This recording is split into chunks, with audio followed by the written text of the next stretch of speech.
And now, Detective Garry Ferguson and the Sarasota chase.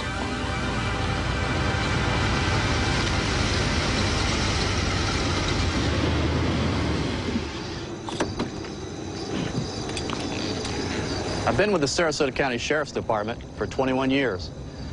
In that time, I've been to many different calls. Some were dangerous and some were routine. But at the end of each day, you hang up your hat and you go home. Occasionally, an off-duty officer will find himself at the scene of a crime. Nobody gives you the call, you just happen to be there.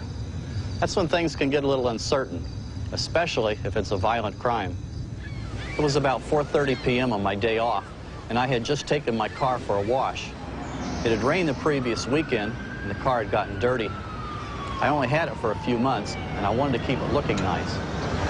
At the same time, store manager Clifford Coffey and another store employee were on their way to the NCNB bank across the street. It was a trip that Mr. Coffey, a lifelong store employee, had made every day. And it was also routine for an employee to accompany him to deposit that day's receipts. Scott Covington, the driver of the car, used to work as one of Clifford Coffey's employees. They were still good friends. That's him. Covington also knew that every afternoon, just a few minutes after 4, Mr. Coffey would walk up to the corner, cross the street, and make the bank deposit. Same bank? Yeah, and full of cash. All right. Let's go.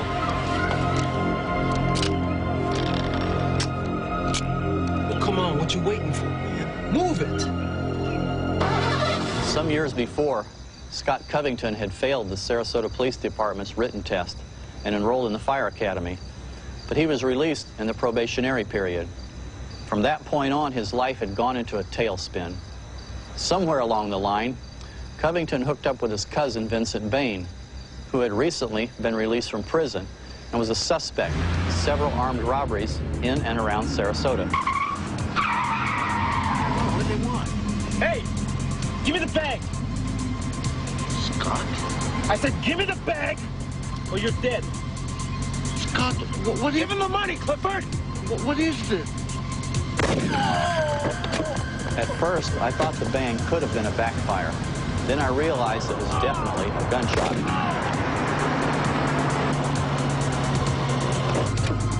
Go, go, go! My initial thought was to pull in behind the car, get his tag number, and call the sheriff's or police department. But there was no tag number on the vehicle. Man, who the hell is this guy? Come on, go! Just go, man, go! I was about to identify myself as a police officer when Bain held up a large frame revolver.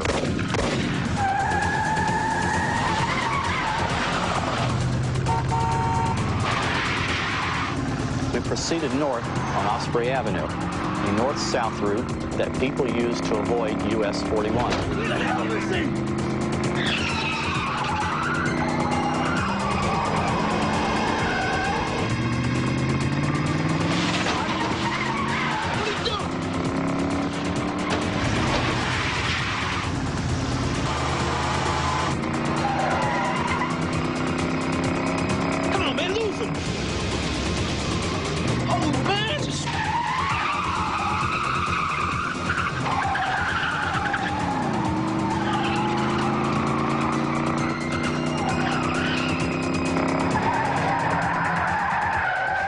Thinking, if you tear up this car or get in an accident, your insurance rates are going to go right through the roof. Couldn't believe it. I was driving my own car in a high-speed pursuit through a very busy section of town.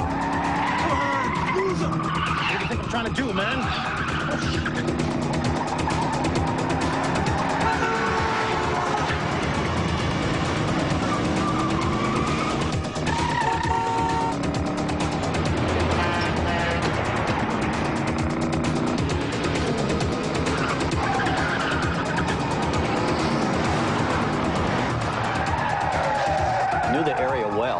And I remember thinking, he's headed straight for a dead end.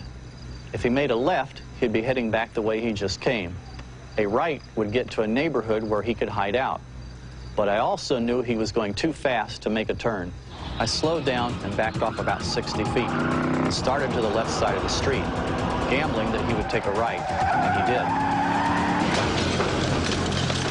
I figured with that kind of impact, they've got to be seriously injured.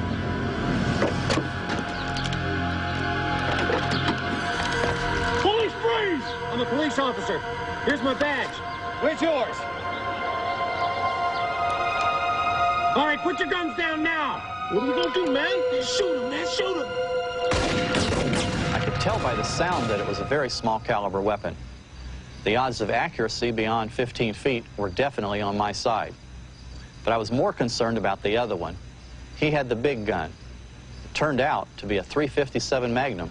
I ducked down and changed my position in case they bracketed me, moving to the back of my car. But as soon as I leaned around the corner to snap off a quick shot, he was right on top of me. Drop the gun! The muzzle blasts just caught my neck and arm. But at that point, I thought I was a goner. Just a week before, I had been at an in-service training, and our instructor, Lieutenant Hoffmeister, had said that if you're ever held at gunpoint and all else fails, stick your finger in the trigger guard. He might break your finger, he might totally rip your finger out of the joint, but he can't shoot you. He pulled so hard, he crushed my finger.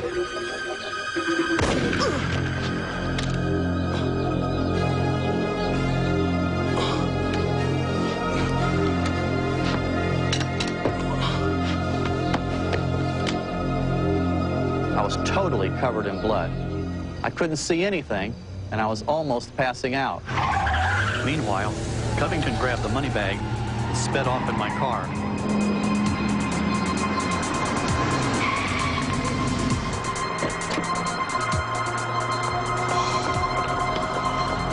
I'm a nurse. Can I help? I'm a deputy.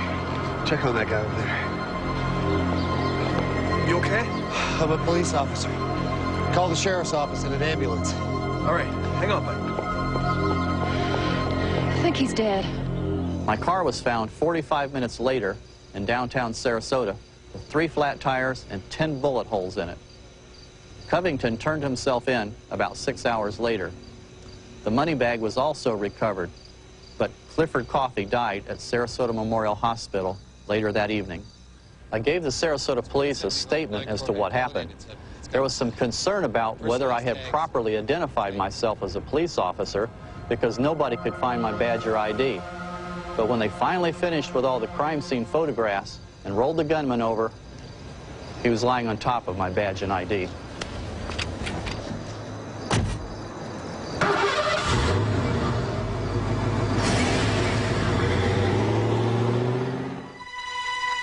We'll be right back with tonight's top cops and the aftermaths of their stories. When we're together, I want her to be thinking about just one thing. Me. Sometimes I'll just see a certain guy and want to get close to him. Perspiration's okay when you're playing tennis, but not when you're close. If a guy smells, it's such a turn-off. Get a little closer with Arid XX, the anti-odor antiperspirant. Arid XX helps keep you extra dry. Yeah, I trust Arid. Switch to the big twin? Give me one good reason. This is new? A twin for normal skin and a twin for sensitive, right? It was great. The new Big Twin Select. Made a big man out of me. Introducing Ford Taurus and the List. Quality, design, and safety are all at the top of our list, which is why we're at the top of this list. Ford Taurus, the best-selling car in America. Riley Jeffers pled guilty to 2 counts of burglary and 1 count of home invasion. He was charged with attempted murder, but the charge was set aside on a plea bargain. In all, he was sentenced to 30 years. James Potter is retired from the Jacksonville, Illinois Police Department and is now an investigator for the Morgan County State Attorney's Office. He is a nationally certified latent fingerprint examiner and still continues to have regular contact with the Jacksonville police. Cirilio Villalobos turned state's evidence on his gang. The surviving members of the 3rd Avenue posse were convicted on charges of attempted murder and armed robbery. They received sentences ranging from 7 to 33 years. Detectives Patrick Brosnan and John Fleming continue to serve with the New York Police Department. With over 100 distinguished commendations apiece, they are among the most decorated police officers in New York. In 1990, Brosnan and Fleming founded the New York Shields, a police fraternal organization which personally honors over 125 brave and dedicated police officers each year. Scott Covington pled guilty to first-degree murder, second-degree murder, attempted first-degree murder, and 2 counts of armed robbery. He was sentenced to life in prison with no eligibility for parole. Detective Garry Ferguson was later named the Florida Law Enforcement Officer of the Year for 1987-88 and received several awards of appreciation from his city. In awarding one, County Commissioner Jerry Hente remarked, "If he isn't a hero, I don't know what one is." Top Cops returns next time with stories from Oakland, California, as wounded officer Craig Chu struggles to capture the gunman who shot him.